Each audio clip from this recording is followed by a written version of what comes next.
Well,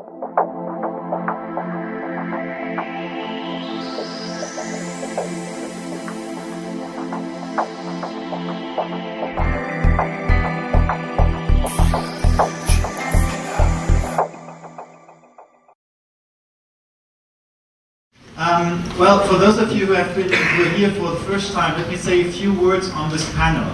Originally, this conference, and we have been running this conference for quite some time now, didn't have a policy panel. But in 2008, when the subprime crisis started to erupt, we were sitting here at the end of October, and it was just a few weeks after the default of Lehman Brothers. And since the call for papers had been out in May, and we had accepted the papers in June, we had a conference which was not talking at all about the US subprime crisis. And so the organizers felt at that time that it would be a little odd to have a conference on finance and macroeconomics and not talk about the subprime crisis. So we decided then to just put this panel into the program. And we inserted it at this first year as the very last thing on a Friday night. I think it was from 8 to 9, and dinner was only served after that. Nevertheless, it was a great success at that time. People liked it, and so we continued to do it every year and invite someone, well, some people from the outside, and have some people which are closer to the network to discuss some policy questions, controversially. And so this is what we wanted to do tonight as well. And tonight, as a policy question, I wanted to discuss the right speed of austerity. I would now postpone this until Gustav arrives, and until then I would like to discuss with Michael Burda here. For those of you who don't know him, I'm extremely happy that he agreed to come and discuss with us here. Michael is professor for macroeconomics at the Humboldt University, and that's one of the most famous and well-known German universities, for those of you who are not that often in Germany. And he has been there for roughly 20 years now. And well, I think I do not exaggerate when I say that if you think about economics at the Humboldt University, Michael Burda's name is the first name which pops to your mind. So, yeah, so in addition, he has been considered for many of the very high-ranking policy advisor positions in Germany, from the presidency of the Kiel Institute to the Sachverständigenrat. And in addition, he has written a famous textbook on macroeconomics together with Charles Wycliffe in the 5th edition, as far as I researched. So 6th is coming out, so it's a quite successful textbook. So I'm really glad to have Michael here. Well, we have been discussing the state of economics here. And Michael, what do you think? Do we need a reform or revolution in economics? There's a famous quote by, I can't remember off the top of my head who it was, who was asked about it. I think it was actually Stoiber, the famous German publicist, actually moved from Austria to Germany and eventually had to flee Germany in the 1930s. He basically said that you need to get ahead of a revolution by doing the reform right. And I think the nice thing about economics, and I have to give some background, I'm an American living in Germany. I'm the president of the Verein für Sozialpolitik, which is the German equivalent of the Royal Economic Society or the American Economic Association. And it's not a German operation, it's a German-speaking operation. So it's actually we have to always sort of make concessions to the Swiss and the Austrian colleagues so that people don't accuse us of imperialism, trying to take them over. And I've really come to appreciate the German tradition in economics is actually much richer. Even though the American and the British experience is more intense and the French experience is more intense, I think, the Germans have much broader views of what economics is about. And again, you think about the great people who have come from the German language. You know, I just wrote down a few: Karl Marx, Simmel, Stackelberg, Gossen, Reinhard Selten. This is an amazing spectrum of different ways of going at the economic, what Samuelson called the economic question. And the economic question for me is not markets. The economic question is, how do I allocate and create resources that make people better off, right? And when I say this to a lot of my friends who are market crazies, you know, they look at me like I'm from Mars. But that's the way I learned economics. I took my first economics course from Samuelson, and Samuelson's question is not the primacy of markets or the primacy of social planning. It's about the economic question. How do we allocate resources in fixed supply Can we make more resources? Do we make people miserable by doing that, or can we make them better off? Those are the questions that unite us.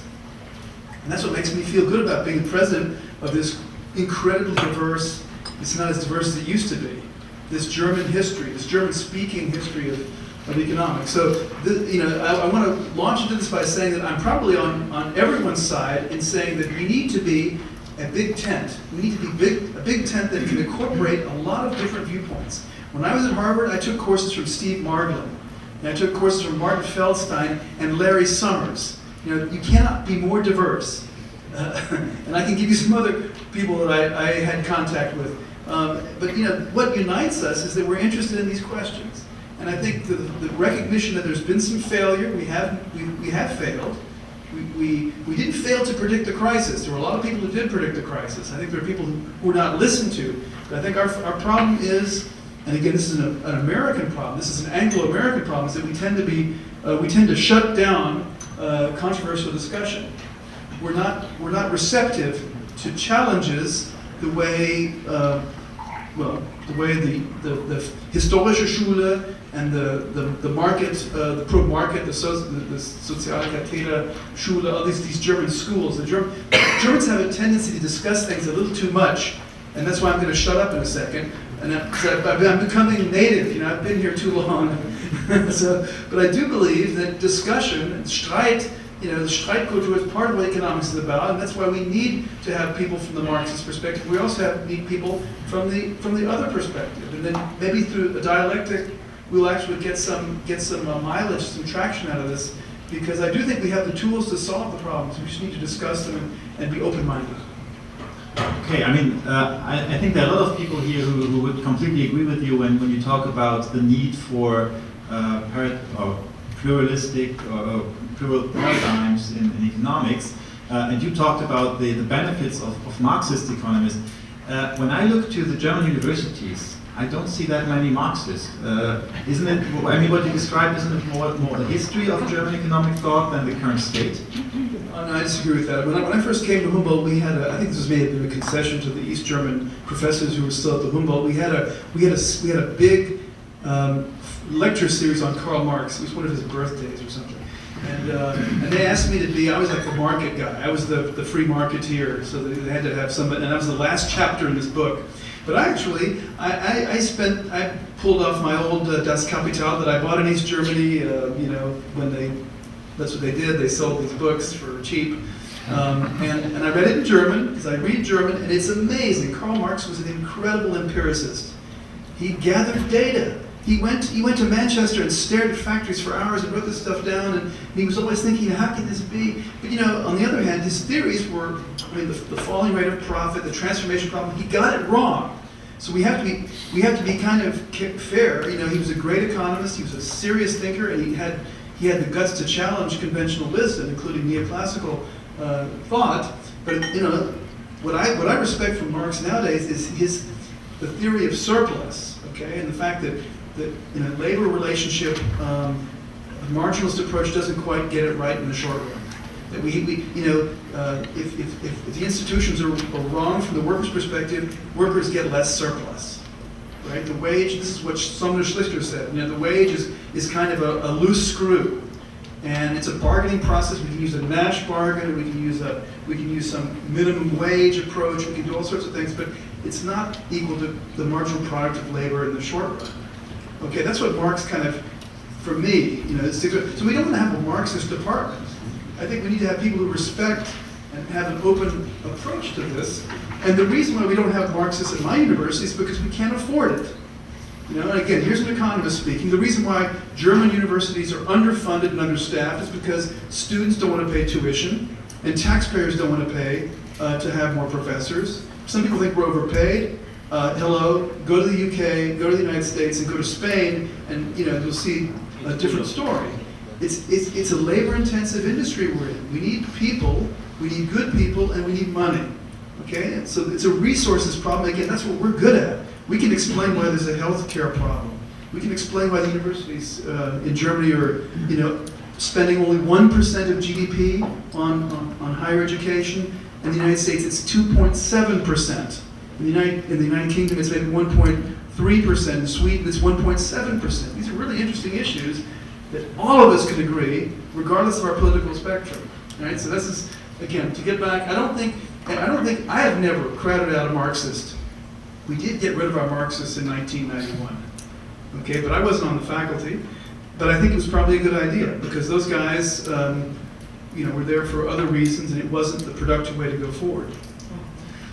Yet, I mean, I've been traveling extensively in some other countries, and we have a lot of guests here from Brazil, and they have a very strong Marxist tradition there, and good Marxists in some universities. And if I look at German universities, the resource question might be a point here, but there's no famous Marxist which comes to my mind. And I have a lot of, I like what you're saying, but would you seriously believe if the Berlin government now says, well, we give you 2 more chairs at the economics department, that you would fill one of them with a Marxist? Maybe they gave us 20 more chairs, but not 2. No, you're absolutely right. And this is because we're like every profession or every field, we're self-referential, and we go with the crowd. And the crowd right now is not Marxist. But when I was at Harvard, Steve Martin was one of my professors, and he's a very interesting guy because he got tenured as a neoclassical guy. And then, like a year later, he sort of took his clothes off because he was really, coming from a different perspective. I really admired him for that. Of course, it didn't earn him very much respect from his colleagues, right? But there is a problem that we tend to hire like minds, and we don't tolerate much discourse. But I think you can make the argument that the Marxist economics that Samuelson talks about in his 1977 economics textbook that I learned from basically makes the point that Marx failed on a lot of fronts to predict the future of capitalism. He missed the boat on 100 years of secular growth. He was talking about the falling rate of profit and the continuous crisis. We've had a couple of crises, and I think this one we're probably going to get away with solving. Maybe I'm wrong, okay? We don't know. We can't read the future.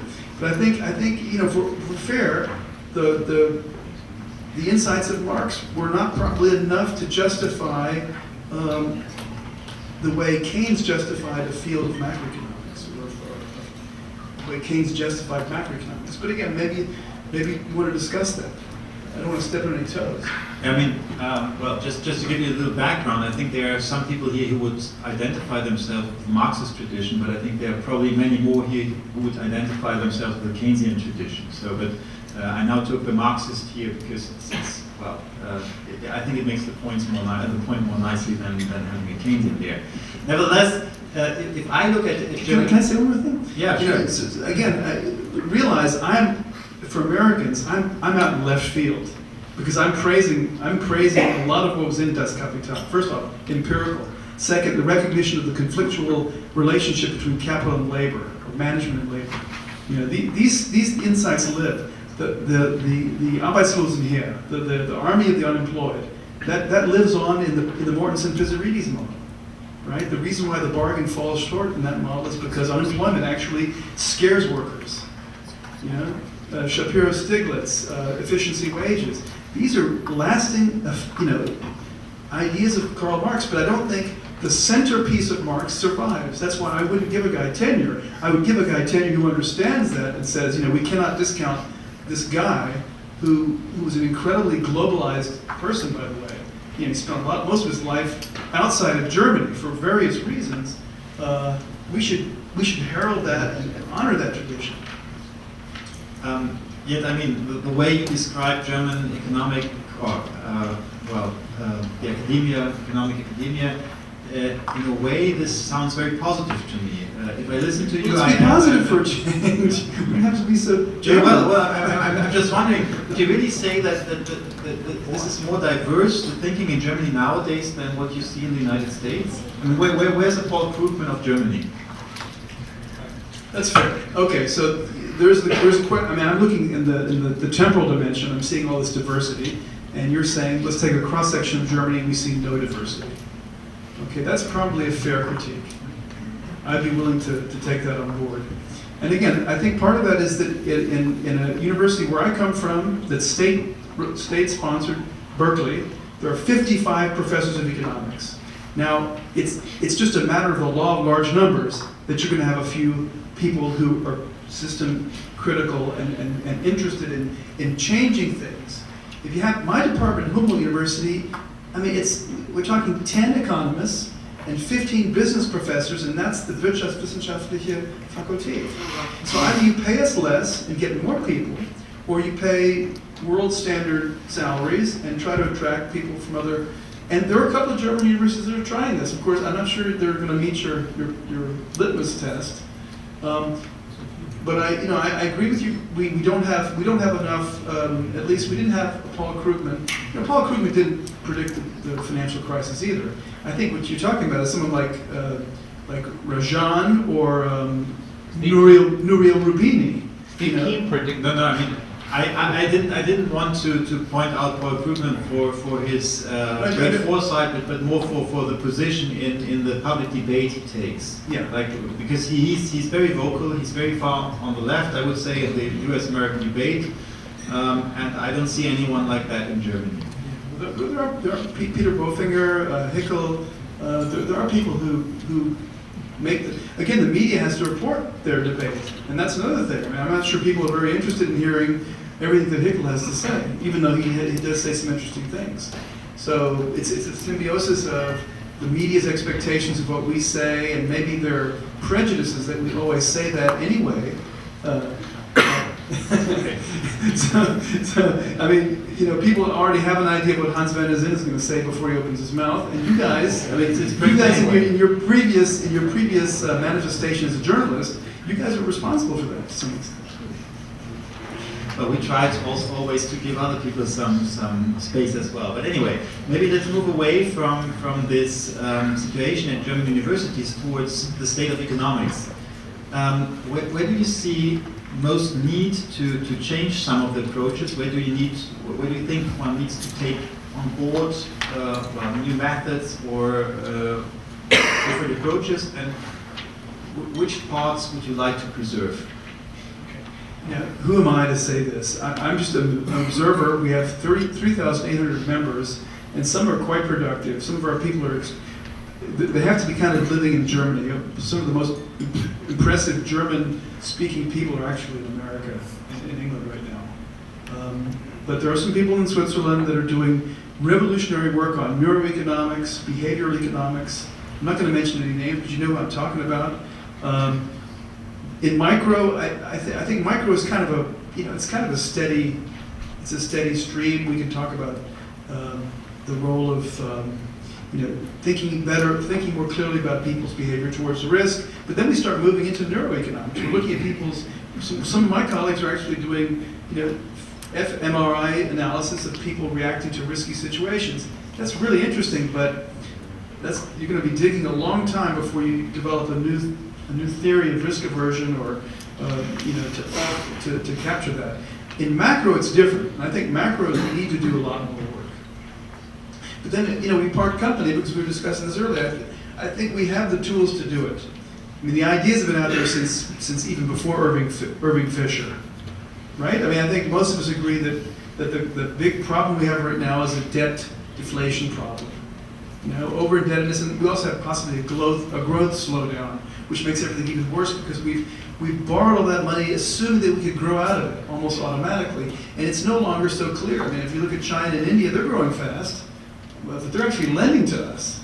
And the threatened parts of Southern Europe need to grow faster to just to stand still, not to run into a default situation. So understanding that in a good macro model would be a great objective, and I think people are trying that. So in the past couple of years, for those of you who do macro, there's been some, again, people love to criticize DSGE, especially in these circles, but for me, DSGE means dynamic,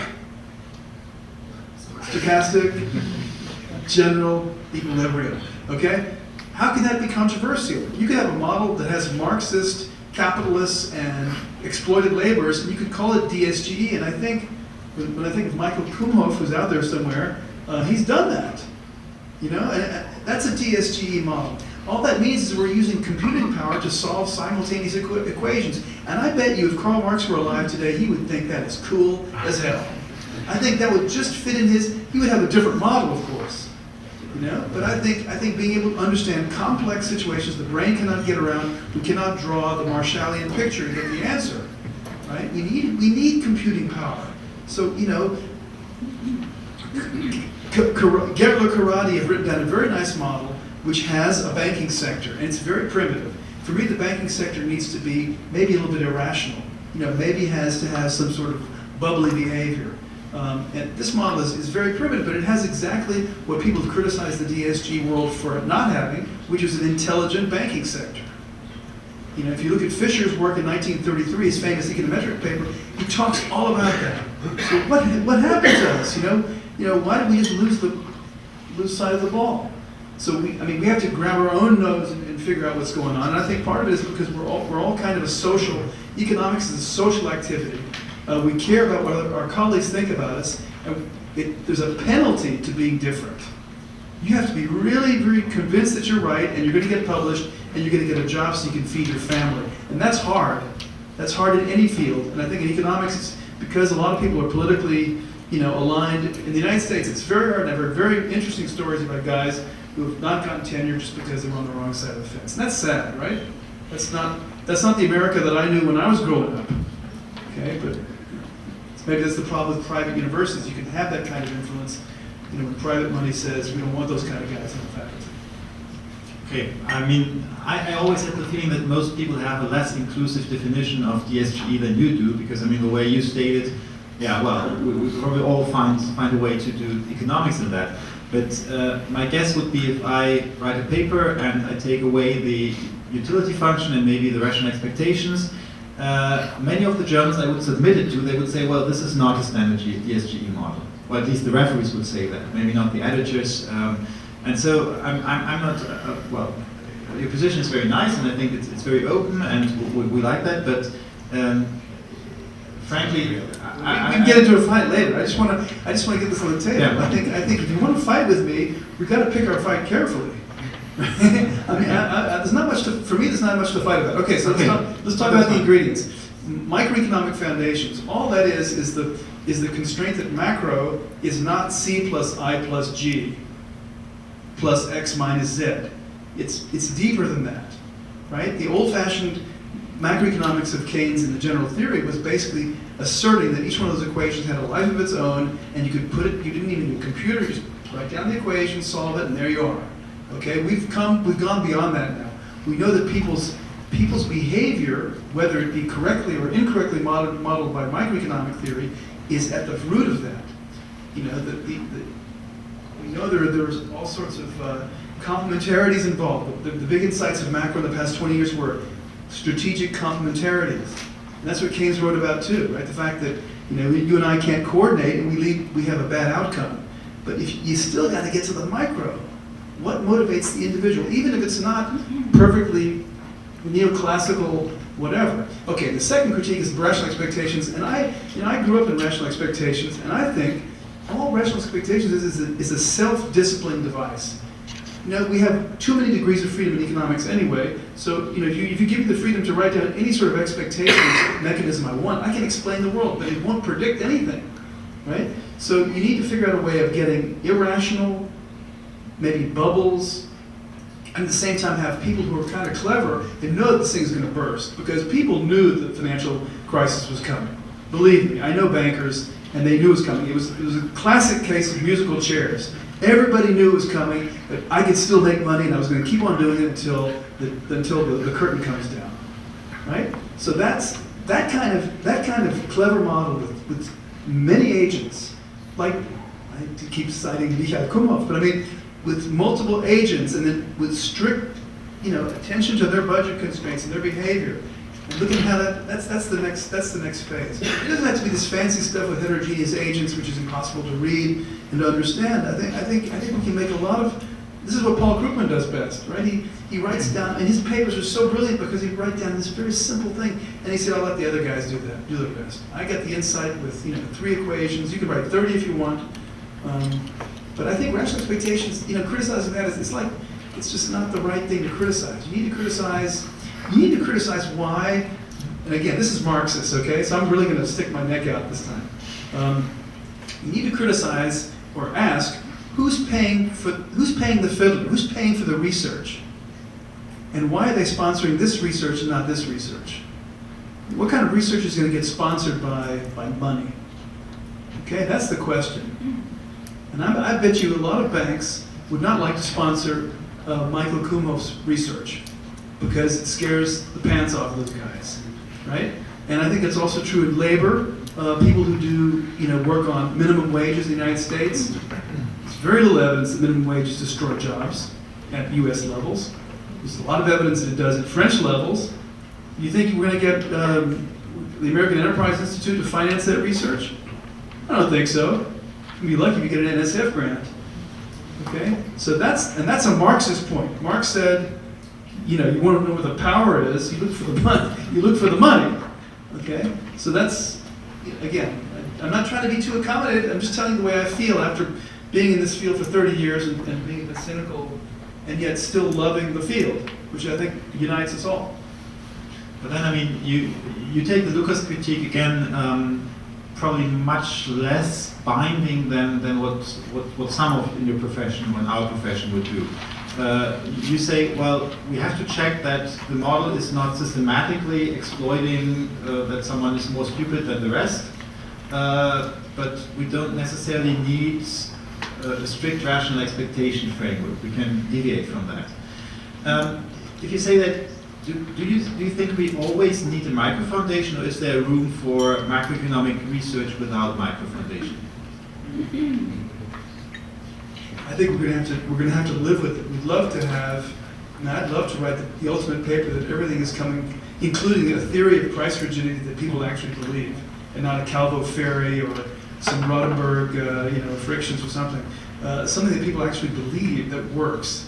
I think most of us will not live to see that day, because unless computing power gets really, really good in the next few decades, I don't think it's going to happen. So we'll always be grabbing some ad hoc part of modeling. And a lot of people say it's ad hoc to have a single agent. The single agent model is also subject to the Lucas critique. If Lucas takes his own critique seriously, it would mean that if you base policy on a single agent model, which leads to inequality in fact, that inequality may change the behavior of the model. Okay, that's something you guys might appreciate. Okay, so I think if Lucas were sitting here, I bet he would agree with that. Again, a lot of people are political in their views and their research agendas, and I don't think we need to assume that everyone who does this kind of research is politicized and is trying to prove that free markets always triumph. But I do think Lucas deserved that Nobel Prize. And this is my own humble opinion, because that model put us on guard. We need to make sure that what our models predict is not inconsistent with what people believe in the first place. This spun off to time inconsistency, which is very relevant, by the way, for Greece. Think about Greece. If I were Greece, I would behave just like they're behaving, because they know it's not time consistent for Germans to beat on them. It's not going to happen. You cannot kick Greece out of the monetary union. So irrational expectations equilibrium is exactly what we observed. The Greeks will make micro moves towards reforming their economy, and the Germans know they can't club them to death because it's going to fly back in their face. Okay, but that's one of the great recognition. That's one of the great realizations of the 1980s, actually 1970s, Kittle and Prescott. Those guys actually thought this through with respect to optimal taxation, promising X, and the agents think X is going to happen, they behave, and then the government says, wow, let's just do Y because these stupid guys, right? So that's not an equilibrium. So we can all get excited about that, no matter what your political affiliations. Okay. Well, maybe why don't we take a few questions until Gustav comes, and we allow all the people here to ask you some more critical questions. Maybe do we have another mic which someone could?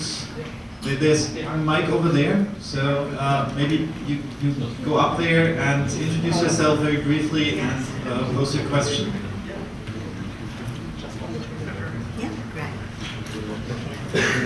Yes, Robin Pope, Bonn University.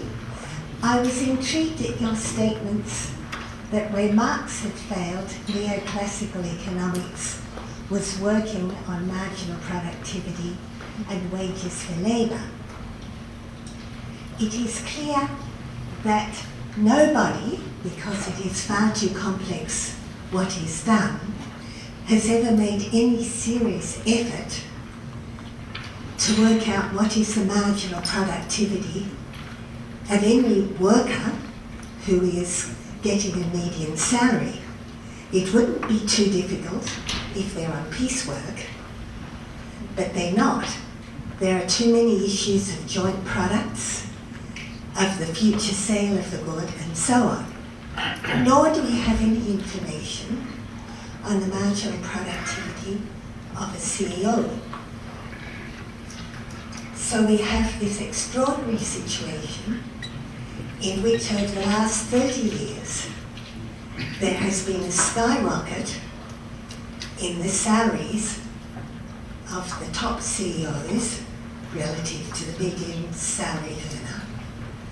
This has severely damaged democracy and law and order, yet economists can't speak out on it. They cannot, because they're stuck with their algebraic models in which there is a marginal productivity of labour, and nobody wants to mention we have no idea of how you measure it, and therefore we should go to radically different models. I myself suggest that we need to abandon expected utility theory. It camouflages all this in a point expectation on these matters. We need to admit that there is radical uncertainty. We need to have true Keynesianism, and I argue that I have, and indeed others have argued I have too. I have formalised the stages of knowledge ahead in Keynesian uncertainty. This gives you a very different way.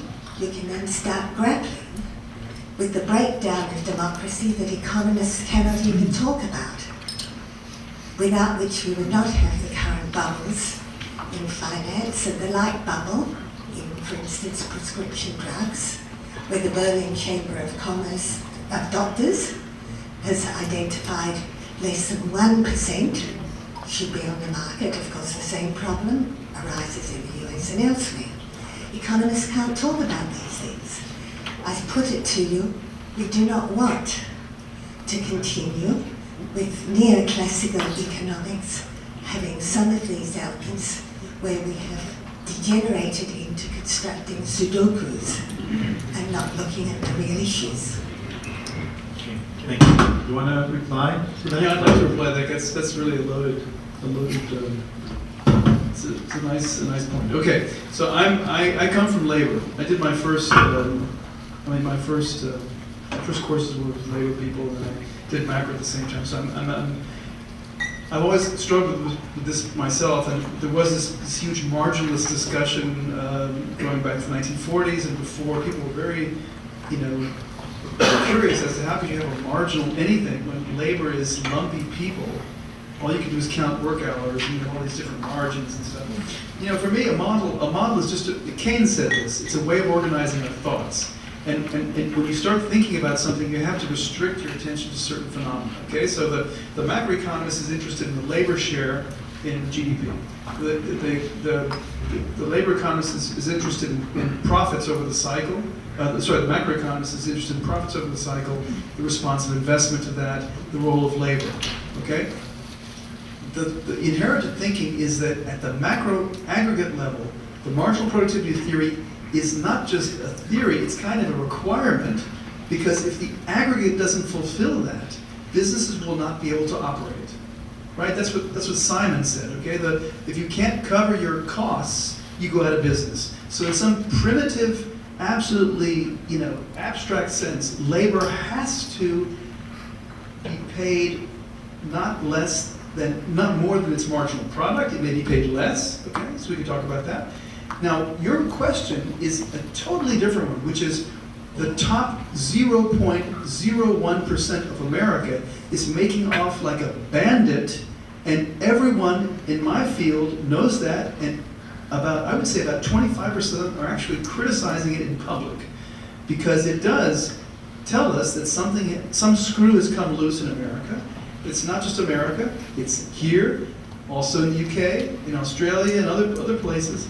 And there are people who are serious economists thinking about this, but this is a microeconomic issue because we're talking about 0.01%.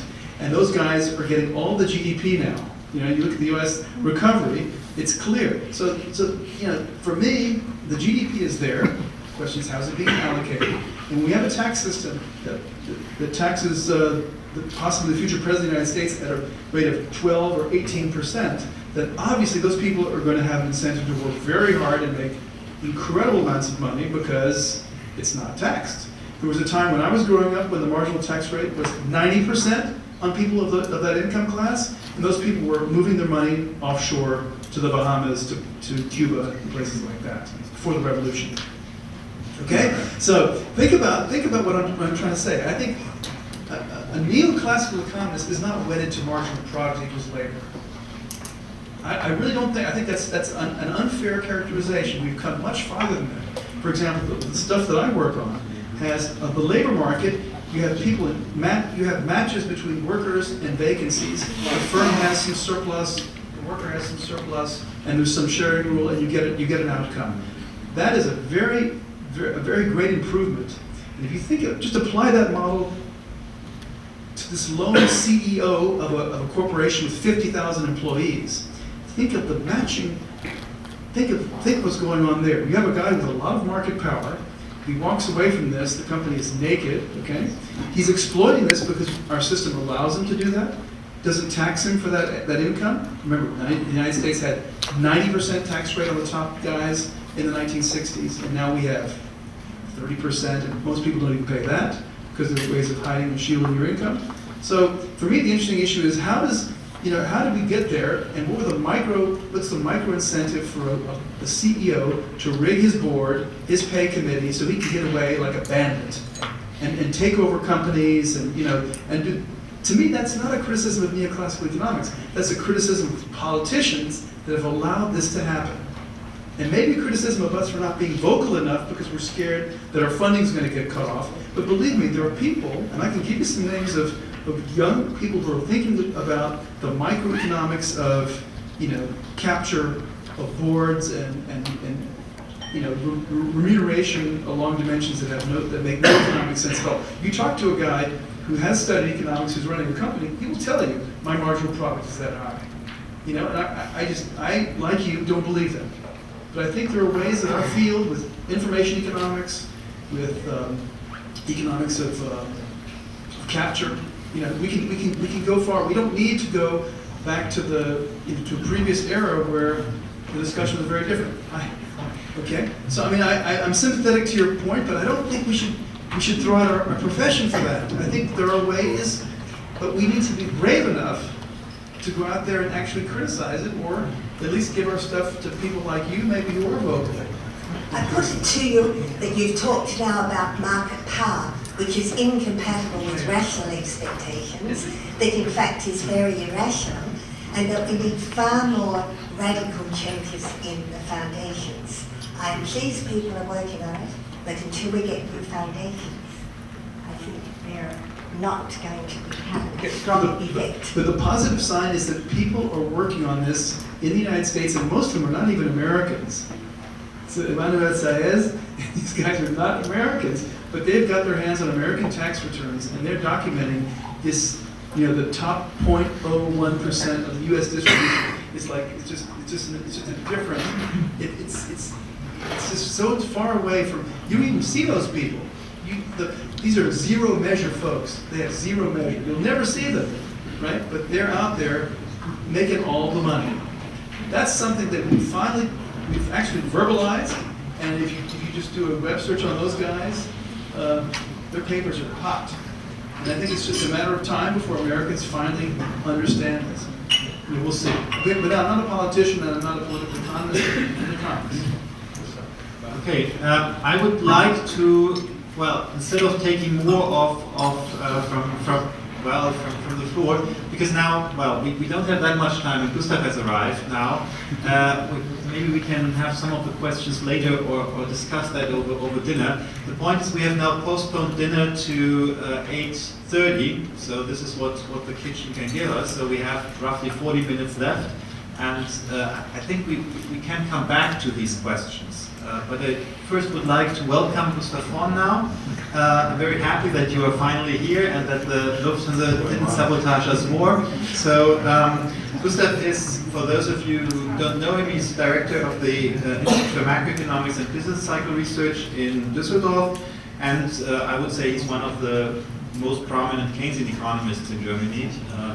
A lot of the public media has in discussion duels with Hans-Böckler-Stiftung, who's well, usually by the media painted as the very neoclassical, very traditional guy here.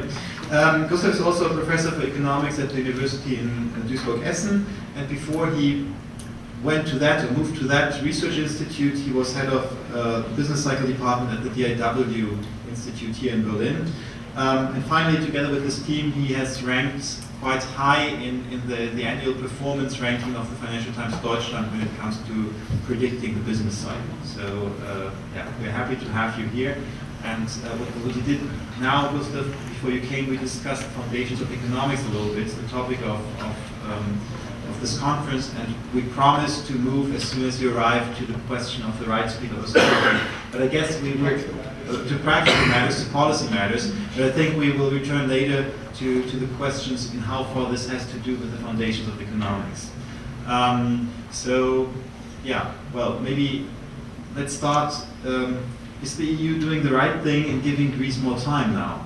And we have seen that they probably have 2 more years, and they will find somehow the money to finance that, even though the German government still seems to be a little critical there, but the path seems to be that they'll have more time. Is that the right decision, Gustav? Well, first of all, thank you for having your patience with me, but sorry for being so late. Lufthansa said it was not Lufthansa but air traffic control, so I don't know, and when I finally left the plane at the airport, there were no taxis, so if nothing goes wrong, everything goes wrong, I think. But returning to your question, I think the EU is doing the right thing if it does it. I mean, there's still some quarreling around, but I think they will prolong the period until Greece has to fulfill the deficit targets. And I think this is, given the circumstances, a sensible decision. Because the whole point of getting Greece right on track, and all the other countries to some extent too, was that they entered a strategy of austerity packages, and people hoped that by doing so, and by giving these countries cold turkey, as the strategy is called, has been called in the 80s, when they were applied from the US, they thought that the damage on growth and employment wouldn't be too harsh.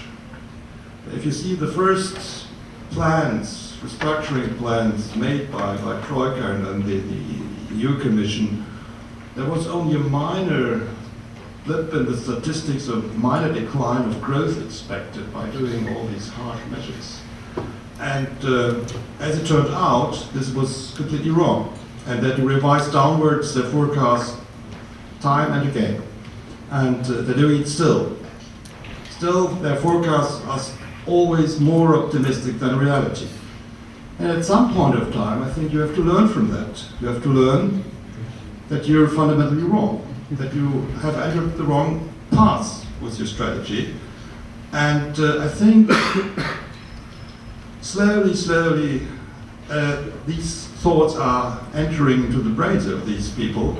And what we see now is the first effect of that the course is not kept, but that there are some deviations now, a prolonging of targets, because they see that these countries are in heavy difficulties, that people suffer a lot, and especially that people don't have any perspective. If you would ask a Greek person on his income expectations, I mean, the result couldn't be worse, I think, what the answer is. And given that, you cannot expect that an economy returns back to growth. You have to give people a perspective. You have to convince a firm that it's worth time to invest money But who would invest money in such a kind of economy? Nobody would. So it's the right decision to change the course. I think it's the first step, much more steps have to follow, but I think it's the first right step. Thanks. Michael, do you agree with that? Is that your analysis as well, or would you focus on different origins of the crisis or different origins of Greece's problems? Well, I agree with most of what Gustav said in terms of we all, you know, whether we're new Keynesians or old Keynesians, if you have any sort of Keynesian blood at all in you, a negative shock to demand is going to have an immediate impact on GDP. The question is, what is the time horizon? How long will it take? We were all kind of surprised by Greece. I mean, I'm not an expert on Greece, but I can tell you, Greece is not the only country in trouble. There are other countries in trouble for very different reasons. So there's Portugal. Portugal has a different history from Greece and probably a worse growth performance over the past 15 years. And you have Ireland, which actually had a fantastic growth performance until the mid-2000s. And you have Spain, which had an American-style real estate excess party. So you cannot really. I think the IMF is making a mistake if they just try to judge all these countries with the same yardstick.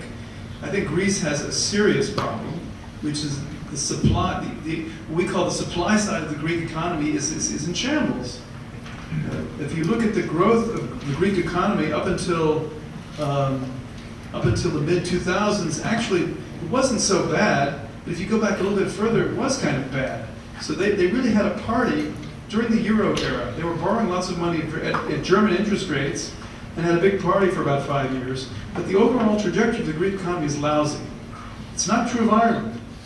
So I think, you know, the fact that Ireland is coming back and that Portugal actually looks pretty good means that you can't condemn universally this policy without being a bit more differentiated. And I think what the IMF needs to do with Greece is to do things that actually help the supply side of Greece work better, because we know there's a lot of corruption there. The Doing Business Index of Greece is I think Greece is place number 100 now. They've gone from 109 to 100. They're still behind Bangladesh. They're still behind, Papua New Guinea. This is outrageous for a European economy to have this little social and economic infrastructure. And this is not the IMF, this is the World Bank, right? So the Greeks need to grab themselves and fix their economy in a way that's going to make it possible for young Greeks to start a business. And this is where it comes from. And we can talk about growth. Growth comes from enterprise. Growth comes from Greeks actually, driving more taxis, and they can't do that because it's regulated. It means more ferry companies that take people, to the Greek islands. That's all ruled by concessionary laws. It's all hyper-regulated. Anyone who's been to Greece knows that. The quality of service is terrible compared to Turkey. Turkey is a totally different place. So you go figure. The Greeks need to do that. So you can stimulate all you want, and I think we could flip on the switch. The Germans could do a Marshall Plan in Greece and spend lots of money in Greece that the Greeks would have to spend in Germany, of course, because the Germans would never give the money to Greeks outright. They will say, we'll give you money so you can buy Siemens equipment, you can build a new train track, the typical sort of rigged pump priming that actually stimulates Germany in the end. But it's not going to help Greece unless they get their economy on a fundamentally more free market track. So what I'm saying is going to be controversial. With anyone from Greece out there, I'm sure you hate my guts now, but I know a lot of Greeks who would agree with me.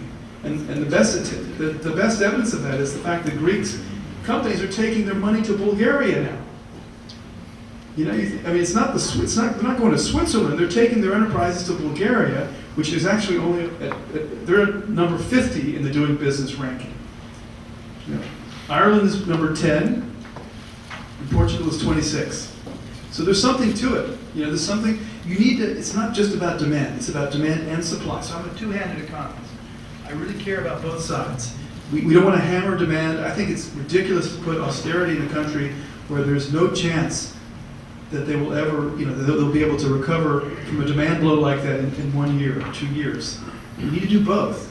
You need to, I'm afraid they're not doing enough of that with Greece. We need to really pay attention. It's not just Greece, it's all of Southern Europe. So, that's all. Okay, so that's the Greek case, and you're saying we need different policy mix, if I understand you correctly, more supply-side reforms and potentially less austerity? Yeah, I'm happy with that. I think raising taxes in a recession is a bad, especially if you did undergraduate economics, and you know what the Mundell-Fleming model is. We have a fixed exchange rate with Greece.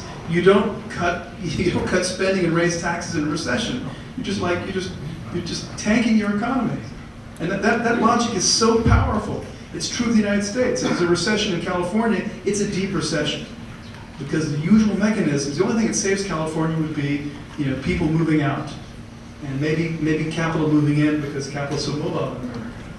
But in Greeks and the Germans, we have all the negative aspects of Mundell-Fleming, none of the positive aspects because there's no federal government to help the Greeks automatically. There's no automatic stabilizer for Greece. We don't have an unemployment benefit system that's federally funded. All the things would be just no-brainers if Europe wanted to have a slim, lean and mean constitution. We just haven't done it. No one thought about this stuff. No one in policy.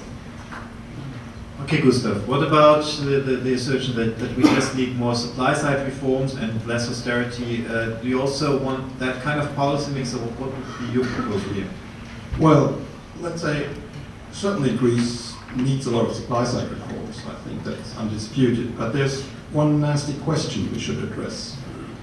Why did it happen that at the very same time, Greece, Portugal, Ireland, Spain, Italy, France on the brink, entered into the crisis? Is it just a chain of single cases, or do we have a systemic problem? And certainly there are mistakes in each country have been committed.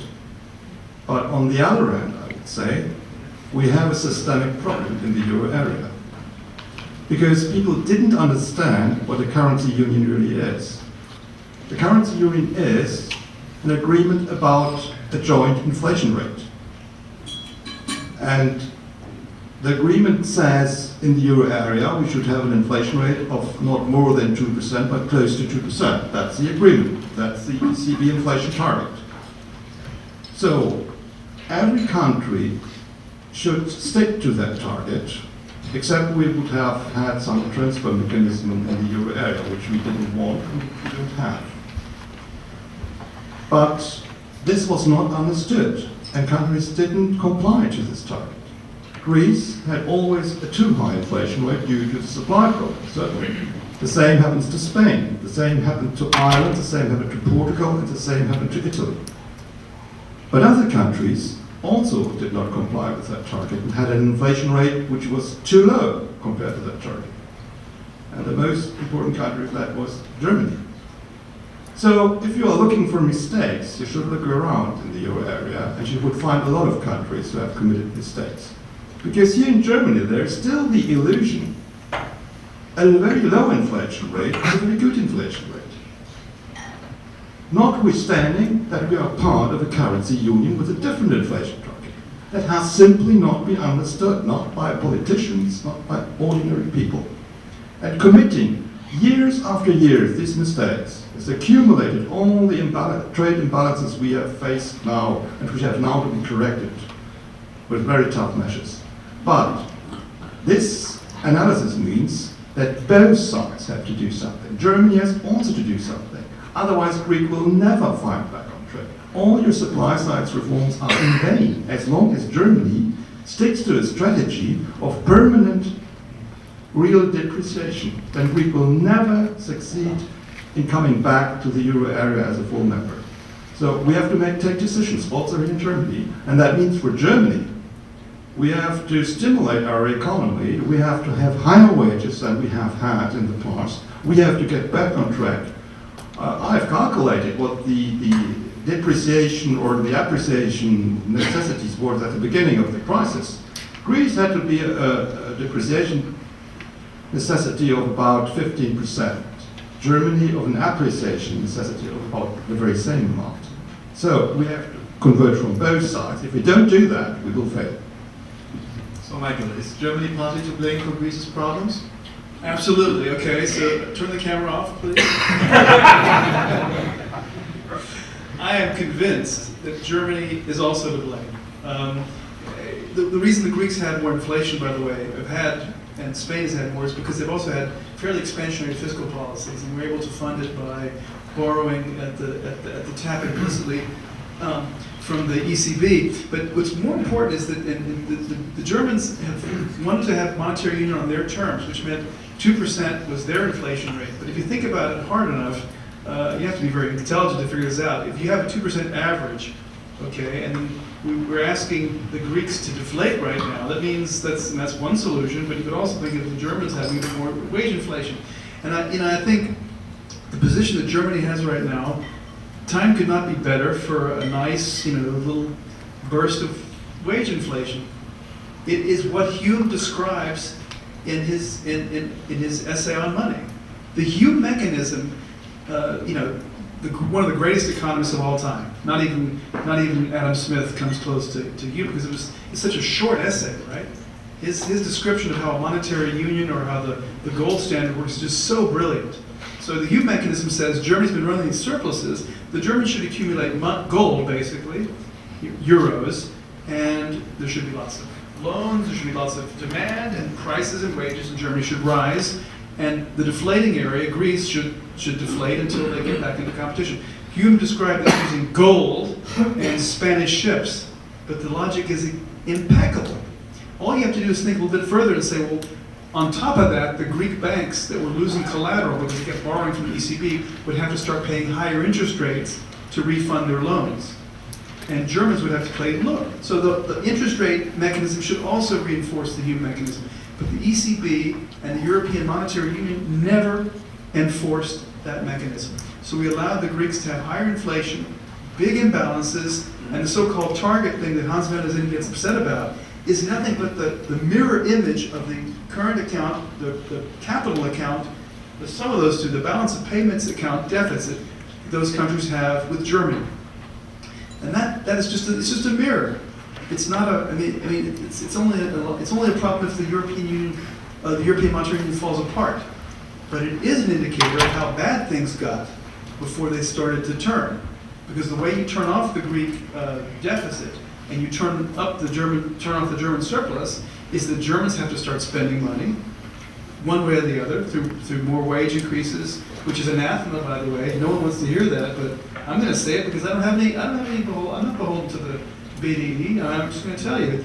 But so the key thing that Hume talked about was the relative price of those two countries. So if the Germans would just give up maybe for a couple of years on 2% inflation in Germany, and maybe accepted 3 or 4%, you could probably solve the problem fairly quickly. So I think now we can apply for research grants from the German trade unions. I may need to actually after this talk. Well, hearing you talk, I was just wondering, what do you think was percentage of the Verein für Sozialpolitik would agree with you that Germany needs a good dose of wage inflation? Okay, well, remember, I'm not German. Germans have this thing about inflation. So you talk to anybody at dinner time about inflation, people think, even though they may agree with everything I said, they don't agree that Germans need more inflation because their grandmothers showed them the 2 billion Reichsmark note that they used to pay for toilet paper back then.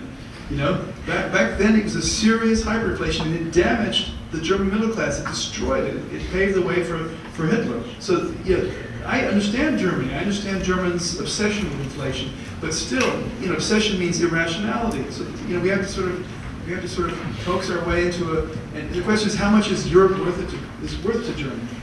Because if Germany lets Greece go, I have a feeling that the whole monetary union project goes and German exports, its dominance in the machine tool sector, it's all going to be on the line. And I don't think anyone in Germany wants that. I'm a little surprised that that the standard narrative that you're saying this is hyperinflation, which still is in the minds, but it makes people resist even 4 or 5. I told Hans-Böckler-Stiftung, we're good friends. I said, Hans, maybe we need 4 or 5% inflation for a few years. I got really big, got very upset. It's like, no, we want them to deflate. It's better to have Greece have minus 2%, which we know is very painful. People do not like to take wage cuts. People don't like to see the price of stuff falling and bartering on the side. And even though Ireland has done that, Ireland has actually taken some serious medicine. Their data actually show deflation. The Greeks have still not shown deflation yet. Just one question, because I'm interested in that topic, and then I come back to you, Gustav. Why do you think is it the Germans are so afraid of inflation but not of unemployment? Because at least how I was taught history, it was not only the hyperinflation, but then you had the mass unemployment in the Weimar Republic, and that actually also paved at least as much as the hyperinflation the way for Hitler. So why is it that this part seems to be forgotten and the other part seems to be so important? Well, people are very short-sighted and myopic.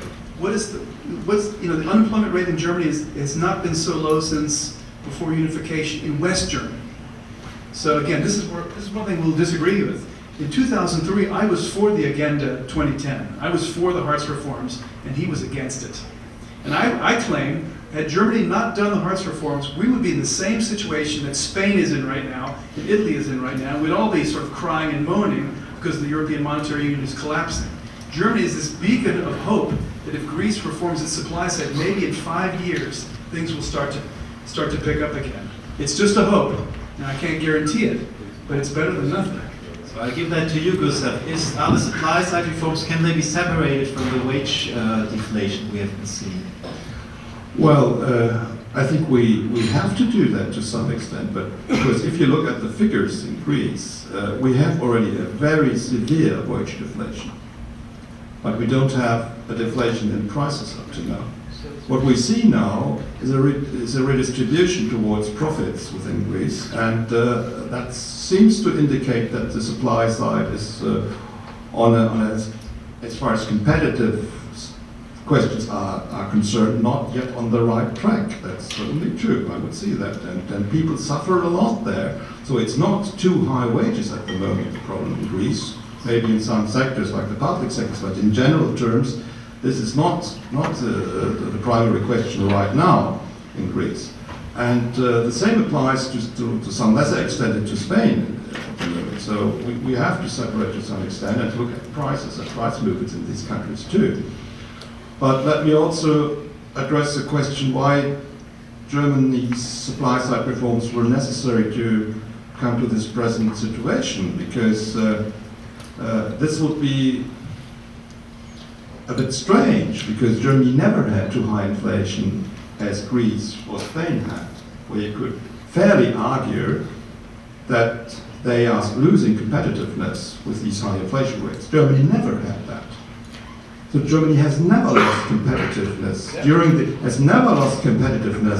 during the euro area That period. unification was So it was not necessary to deflate in Germany in that case. And what happened after the agenda was decided upon was first that we had for a very long time, a very depressed demand situation in Germany. Germany's domestic demand was the lowest among the bigger industrial countries, even lower than in Japan. So that we are now in a very good situation. There have been some other events which were very beneficial in Germany and which are quite surprisingly easily forgotten. Because when the financial market crisis came and we had this very severe depression in production, shrinking of GDP in Germany of 5%, we have never seen something near like that after the war. Nevertheless, we succeeded in stabilizing employment during that period by very flexible working hours. And this is a kind of labor market reform we have seen in Germany which were successful. I call it always labor market reform from below to distinguish it from the agenda, which was from upwards, downwards. And this flexibility of working hours, subsidized by the state, helped a lot. I mean, even you showed in your analysis that this was a very successful method to stabilize employment. Thereby we stabilized income in Germany, and that helped us to get out of this crisis much faster and much stronger than any other country. And that certainly explains much better Germany's present very beneficiary position compared to other countries than the agenda. So Michael, you still are an agenda fan and want to defend that, and what is the share? What did the agenda do, and what did businesses and social partners do in the way they have reformed from the bottom up the German labor market? That's an incredibly difficult question to answer. But you can do metrics and try to trace it out, but it's not completely credible. But I agree with Gustav, and I've done some work on this. In the 1990s, the Germans were under, I disagree with you on one thing. The Germans had huge wage pressure because of unification. The Germans financed unification by raising West German workers' social contributions. And that made wages very high, not for the workers' pockets, but for the employer's burden was just way too high in the 1990s. And that's when people started to move their production abroad. And I think Schroeder was under a lot of pressure to do something. So one way is to basically force the workers to pay for unification. So one way of interpreting the wage moderation that occurred in gross terms was basically forcing German workers to pay for that.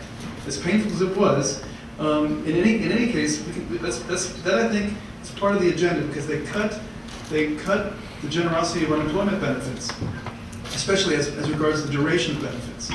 So in the old days, it was possible basically, and no one did it because it was socially uncool to do that, but you could live off of unemployment benefits. The knock-on Arbeitslosenhilfe was infinite duration, and there was no pressure on you from the labor offices. So all that's been changed now, and it's tougher now to be unemployed in Germany, and the employment agency is on your case, giving you alternatives and saying, look, you've got a job for you. You have to do this and this, and otherwise you're going to do a training program, and if you don't do that, we may reduce your benefits. This is a Scandinavian approach, by the way. It's not an American approach. We don't have employment agencies. I do think it's an important component, but Gustav is right in the sense that the Germans had something very clever in the mid-1990s, and it came from the bottom up. It was basically a new type of contract, which I think, for some strange reason, the rest of the world has not yet discovered, which just means that you don't get paid overtime anymore. You take your overtime in credits of time that you can take later in terms of vacation, or you rearrange your day off at the weekend, etc. These are called working time accounts. And maybe because the Germans are just very good at counting stuff and keeping track, they have these incredible, and there are companies that sell this software. They actually keep track of your overtime because it has to be stamped. So if I work 10 hours extra this week, in the next 6 months, I can ask my employer to give it back under most contracts. But if I don't, at the end of 6 months, my employer has to pay me for that, overtime pay. In the United States, if you work overtime in that week or month, you have to get paid 50% overtime. That's a law, right? So it's a very interventionistic approach. In Germany, they have these contracts, and now, since the 1990s, they've gotten rid of overtime pay in cash. It's because firms basically love this. This is a way of reducing their costs. They've taken overtime pay away from the workers. The workers like, because Germans like to go on vacation. Germans love vacation. Germans take 6 or 7 weeks a year, which is high for European standards. And you can rearrange it using this. You can work overtime in the boom periods. In the recessions, you can take extra paid furlough. And the financial crisis was wonderful because the German companies had discovered that the workers had 50, 70 hours of paid, booked, banked vacation. And then the government said, we're not going to give you any short-time subsidies unless you make your workers contribute by taking this paid vacation. So they had this huge buffer, and that was a fantastic reaction to the, spreading the unemployment around. There was no unemployment basically after the financial crisis. So I agree with you 100%. And that's something. But I think the reason why that works in Germany is because Germans have works councils, and everywhere else in the world you don't have works councils. So people don't trust employers, right? You have to either you trust them or you have, what did Lenin say? Trust is good, control is better. So the works council is a control. They're checking to make sure that no one's getting ripped off. It's absolutely true that this kind of strategy has to be embedded in a certain institutional structure, which is in Germany working councils, institutions of co-determinations. It doesn't work where these institutions were not in place. That's clearly shown by analysis that people have made from my institute. For example, in Italy, they also had this kind of shorter working hours. It didn't work. It simply didn't work. So you have to look at the whole institutional structure, and you have to have this kind of labor structure, which is kind of co-management of the firm, where this trust is established, that you work for some overtime for some period, and they have done that during the economic upturn from 2006 onwards, and accumulated a lot of overtime. which were not meant to be for for holidays, but rather a kind of insurance for bad times. And that's how it was applied. When there were bad times, really bad times, in 2008, 2009, this insurance money came in terms they kept being employed, kept their income fairly stable, and that was the way we have also an aggregate stabilization by this, by a sort of private insurance. That is very interesting to see. And most economists didn't see that. I mean, we also expected with this downturn, unemployment to rise fairly close to 5 million. That was wrong. And it was wrong because we didn't understand this kind of stabilization mechanism that we had to learn in this new time. And I think that's one of the major lessons for German stabilization policy, that we have to make use of that. And we can make use of that because of our beneficiary institutional structure of the labor market. So to come back to the topic of this conference and link this, are macroeconomists neglecting institutions too much? Do they know too little about labor market institutions? And what do you think on that, Michael? Well, I think people who sit in their rooms and write down DSGE models that don't have institutions are missing something.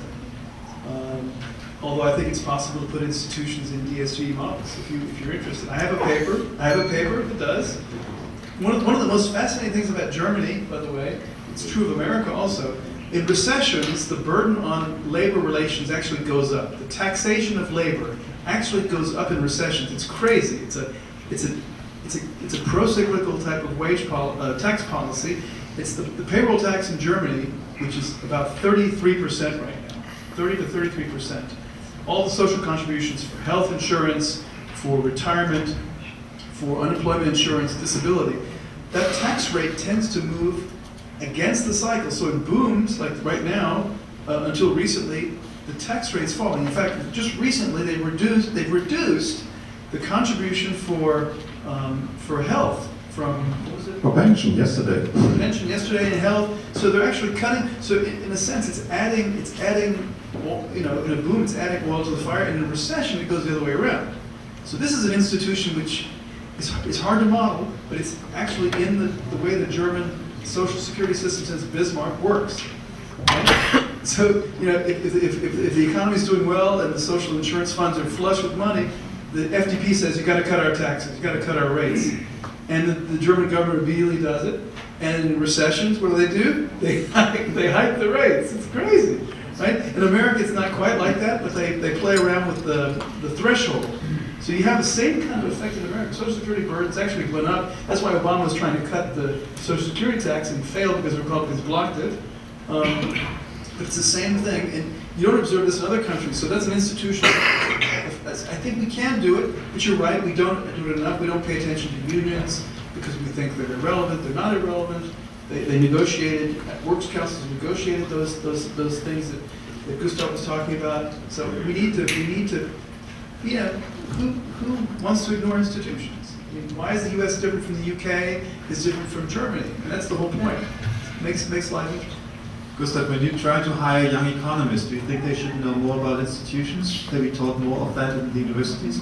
Definitely, definitely, because that's certainly one of a major lack of economic education at the universities, because they know how to run a DSGE model. At least if they have some experience, if they get their PhD or so on, they know how to do that. But they don't know much about the institutions.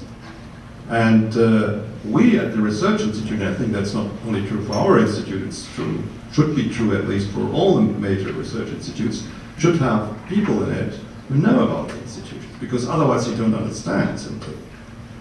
It's very difficult, for example, to make proper forecasts without proper institutional knowledge, because exactly these kind of mechanisms you have to take into account, that could be the threat of a raise of rates for the pension or health system.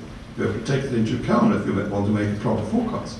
If you don't know about that, you will be on the wrong track right from the beginning. So I think we have to revise economic teaching to a major extent.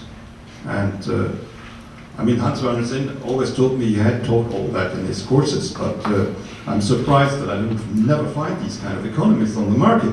So, and if you argue with economists from university and from academics about all these things, they tend to downgrade the importance of that, and I think that's a major mistake.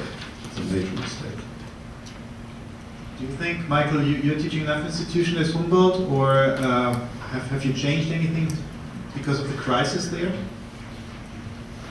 Okay, so I'm the wrong person to ask, because I wrote my thesis on unemployment in Europe, and 2 chapters were about unions. I had a model of trade unions, so I was really, but I'm not a representative person, even though I was trained in a sort of a U.S. tradition. It's crazy to ignore this stuff. People have been working on this for 50 years. I mean, you know, Dunlop worked on this in the 1940s, and he had some really great ideas. You know, Nash, the great insights of Nash in axiomatic bargaining theory. You just can't throw that stuff away. And the question is, do we train our people, you know, with an open mind to look at not just the last 10 years of literature, but actually go back into the Stone Age? And I think we need to work better. We need to work harder on that. I mean, I'm the wrong person to talk about, because I've always been. So I have a big chunk of labor in my macro course where I talk about differences across countries and collective bargaining styles. You know, unions are not the same. Obviously, they're very different. In some countries, they're polarized. They're fighting each other. In France and Spain, they have real problems with each other. They can't even agree. In Germany, it's this professional, monolithic, you know, structure pretty much, and it's you know, it's impressive. It impresses me. My office is around the corner from the Deutsche Gewerkschaftsbund, you know, which is, and those guys come in limousines, and they're all smartly dressed, and they're giving news conferences, and they know economics, they know the arguments. So I think, you know, negotiating with those guys is different than negotiating with some, you know. I won't say. There are other countries that have much less professionalism in unions. It's more like this old Stalinist approach to us versus them. That's just not right. The thing, and that's what makes economics interesting. I think the United States is a totally different. You cannot use American textbooks in Europe, right? You can't. It's a sin to do that. It's just wrong. Yeah, but yet we do. It's done. And if I look at. I mean, your textbook has the European perspective in it, but there's some other textbooks which are called European texts, but the only thing which has done is changed the dollar sign to euro sign. Yeah, well, and anyway, unfortunately the time is running up, so I would like to pose a final question to the 2 panelists here. Shall we, but please, I take 2 questions from the floor, but please be very brief, and I cut you off after 1 minute. So please don't give a presentation. And I would like to take the gentleman here in the white shirt up front. Can you please ask a question?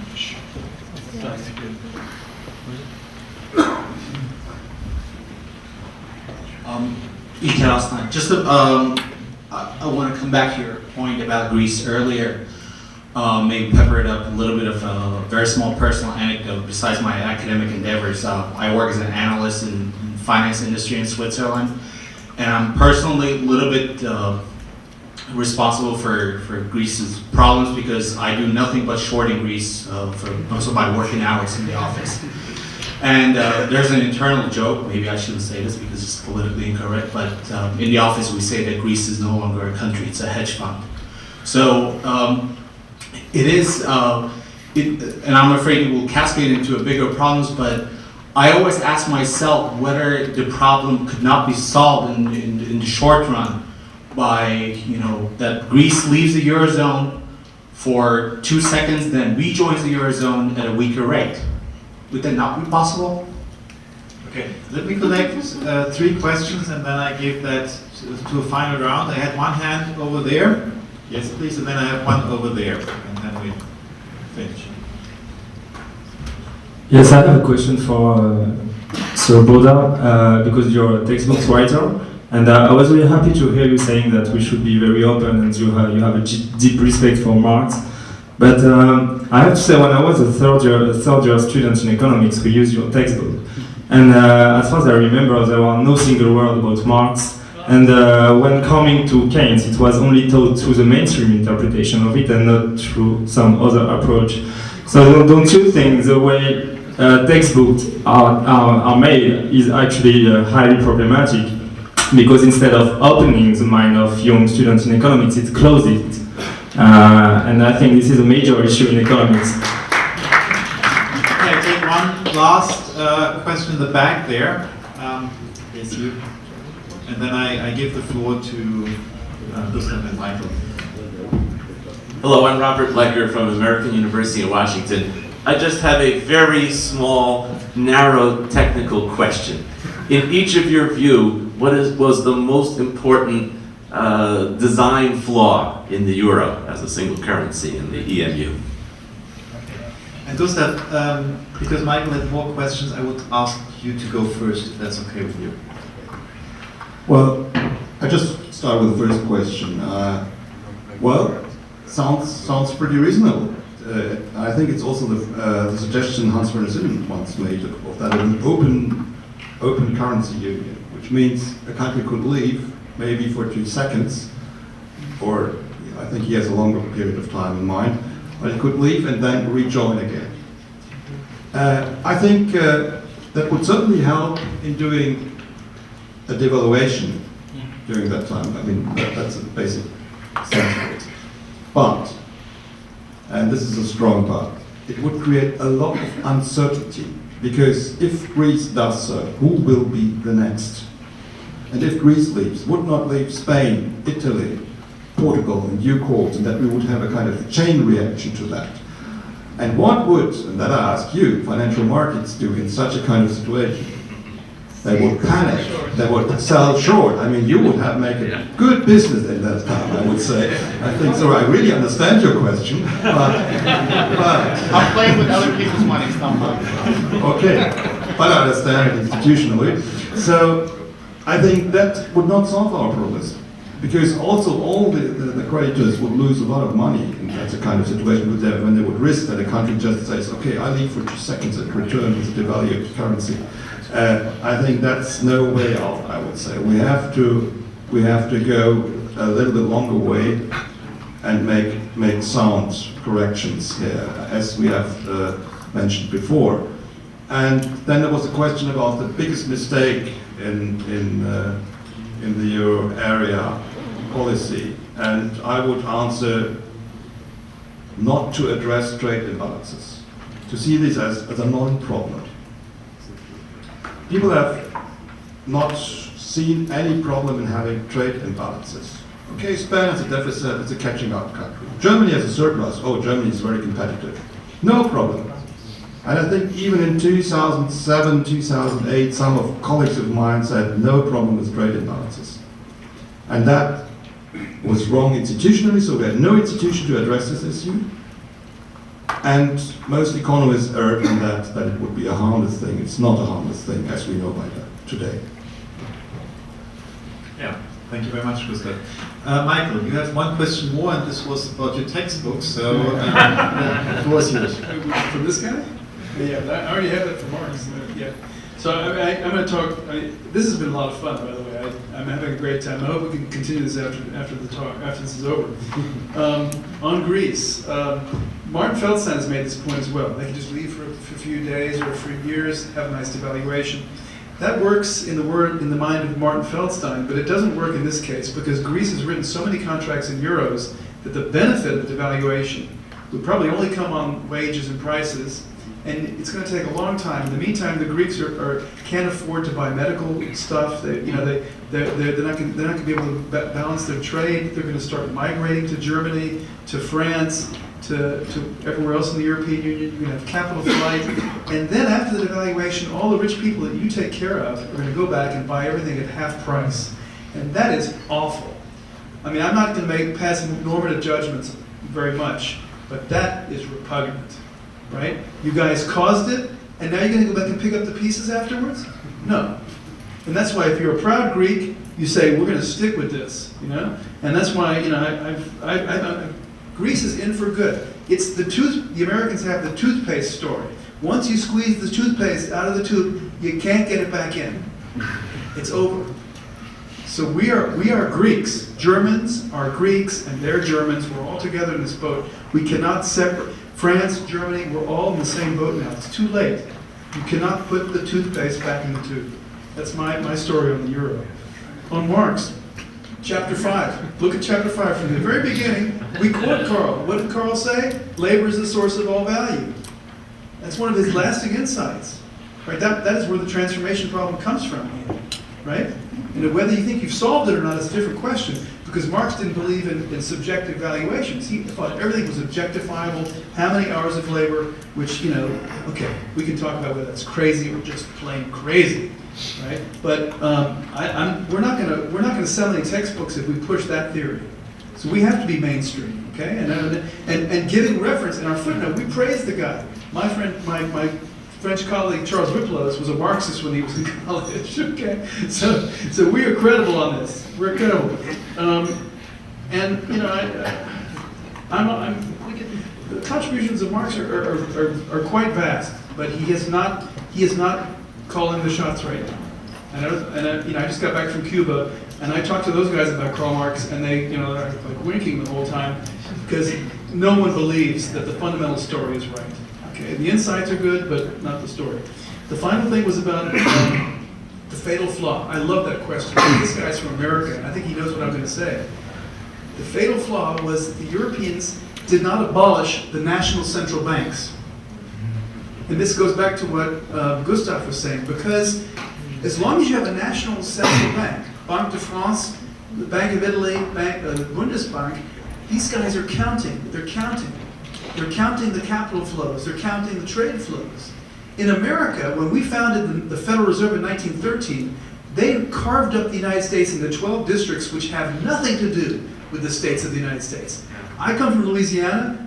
My city, Shreveport, belongs to the Dallas Fed, and New Orleans, where I was born actually, belongs to the Atlanta Fed. What a smart idea. There's no way the political economy can interfere with monetary policy.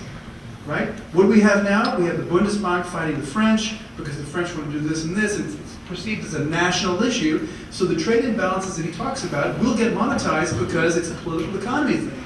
In America, when the Atlanta Fed runs a deficit with the Dallas Fed, there's a gold flow, there's a treasury bill flow or something that happens. The banks become less, they lose their ratings, and eventually the credit just stops. That's the way the Europeans should have done their monetary system, the European Central Bank. Okay, thank you very much. There was some food for thought at the end, and we'll have food for the body in a moment. Before that, I have just one logistical thing. Soft drinks, that means drinks without alcohol, are free tonight. For the alcoholic drinks, 2 drinks per person are paid for. The rest you have to cover yourself. And now I would like to give a warm applause to the 2 panelists and thank them, and thank you everyone for coming and listening.